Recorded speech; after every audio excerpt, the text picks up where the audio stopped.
onde começa a expansão da rede?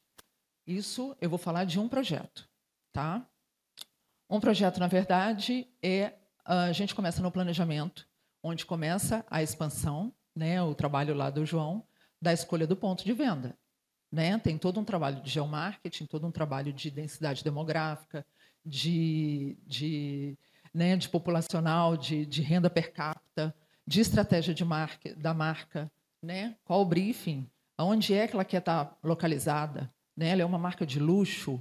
Não, ela é uma marca de um público A, de um público CD. Onde vai estar essa marca? Essa é a primeira coisa que a gente precisa pensar. E aí, a partir da estratégia do ponto, né, a gente desenvolve a VTL, né, que é aquele documento que mostra para nós, na engenharia, o que a gente pode construir ali.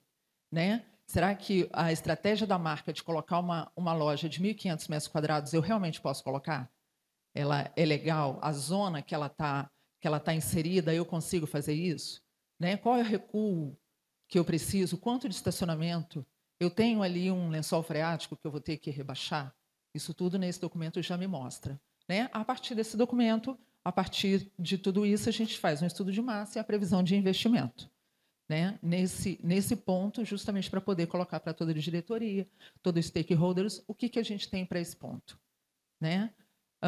A partir daí, sendo aprovado, né, a gente passa para a assinatura do contrato, e na assinatura do contrato, quando a gente tem a visibilidade dessa timeline, ela já ajuda, inclusive, na negociação. Por quê? Se eu sei qual que é a minha timeline desse projeto, eu sei exatamente como eu vou negociar esse contrato. Né? Qual a carência dele de aluguel? Se eu negocio uma carência de 7 meses e eu vou implantar uma loja com 9 meses, eu já estou no prejuízo. Né? Eu já estou pagando aluguel sem ter receita. Então, eu preciso desenhar isso já no planejamento. Tá certo? A partir daí, sim, a engenharia entra com o planejamento, com o detalhamento desse planejamento, né, que é a definição do CAPEX. Ali a gente tinha feito uma previsão, aqui agora a gente detalha esse CAPEX, né, quer dizer, o que é equipamento, o que está destinado para a construção civil, de acordo com a sua particularidade de construção. Aqui a gente determina o cronograma, o microcronograma, né, porque o macro é o que a gente desenhou, o micro, onde entra, o que entra, quais são os fornecedores, qual o prazo de projeto, qual o prazo da legalização, o que eu preciso de legalização, né? E ali também quando será realizado os bids. Depois disso, a gente tem os projetos, né, o desenvolvimento dos projetos em si, os projetos de arquitetura e complementares, a partir do estudo de massa, né, que foi lá desenhado no planejamento. A gente já consegue desenvolver todos os projetos para aprovação, de acordo com o briefing da marca também. Em paralelo a isso, né, tudo em paralelo, a gente tem a parte de suprimentos, que é quando realmente acontecem os bids. A gente consegue determinar quais são os fornecedores, qual a construtora que vai realizar esse projeto. A gente faz as compras de equipamentos. Ali também a gente já consegue colocar um micro de entrega.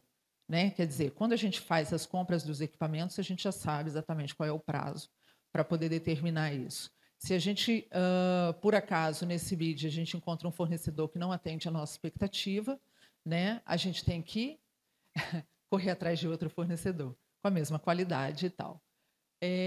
Em paralelo a isso, a gente tem também a execução das obras civis. Né? Enquanto a gente está lá comprando equipamento, as obras estão correndo.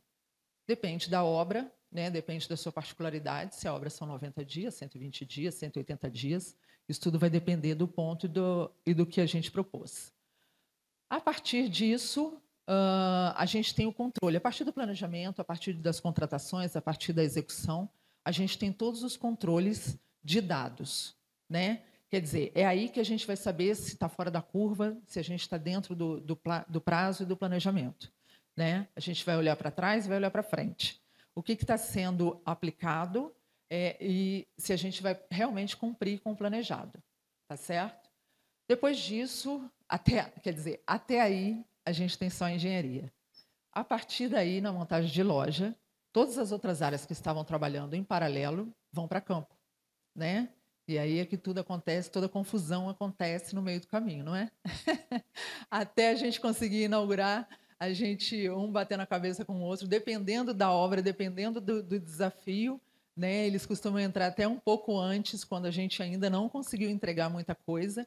No caso do varejo alimentar, a gente tem as câmaras, né, para entrega, que são primordiais, e isso geralmente gera um conflito muito grande. Mas é justamente por isso que a gente está falando de tecnologia. Né? Para fazer a gestão eficiente dessa timeline, a gente precisa de tecnologia, né, para chegar nessa inauguração. Qual que era o prazo médio, só para, né, para poder colocar vocês aqui numa base, qual que era o prazo médio que a gente praticava nesse player? Tá? Eu coloquei aqui... Opa, passou. Eu coloquei aqui 3 exemplos, e eu posso dizer para vocês que são os exemplos mais simples que a gente tinha lá, que é uma loja em Shell com 90 dias de obra. Tá? E isso tudo, quando eu coloco esse prazo, eu estou colocando a partir do ponto de venda. Tá? A partir do contrato, isso entra a legalização, todo o processo até a inauguração. Isso 1.300 metros quadrados para um Shell, uma reforma mais ou menos 200 dias, também com 1.300 metros quadrados, com obra de 90 dias, com demolição, o que é importante porque a gente tem legalização, e construção total, né, para um padrão de loja plana, com mezanino e vagas laterais, a gente desenvolvia isso em mais ou menos 215 dias. Tá? Eu coloquei ali construção total em São Paulo como uma observação, diferente das outras, porque São Paulo a gente sabe que tem a aprovação de obra, ela é muito bem delimitada. Né? São 120 dias para o projeto ser aprovado, e aí, se você não recebeu nenhum retorno quanto a isso, ok, você pode continuar. Se você recebeu, você tem que voltar tudo de novo e contar os 120 dias. Então, isso para a gente, que trabalhava, né, esse player que era só no Sudeste, ele era uma observação muito importante. No Rio de Janeiro, a gente dependia muito de despachante, né, gente? Rio de Janeiro é Rio de Janeiro. Eu sou carioca, então posso falar. Então, assim, sempre foi muito desafiador o prazo, né, para a gente.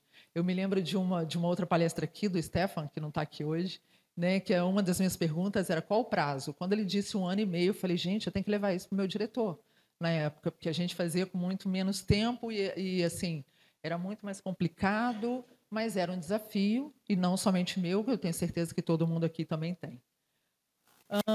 Bom, mas até agora eu falei de projeto. Um projeto.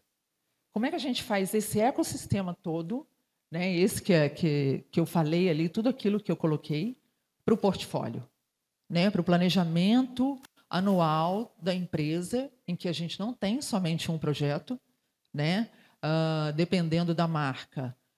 Tem 100 lojas para abrir durante o ano. Mas é uma loja de 200 metros quadrados. Gente, são 100 lojas. É uma equipe multidisciplinar, né, em várias partes do país, para você coordenar. Como é que você faz essa gestão? Se você não tiver tecnologia, se você não tiver nada embarcado de gestão eficiente dessa equipe multidisciplinar. Entendeu? Então, assim, é um desafio muito grande para a gente colocar para dentro e gerenciar tudo isso.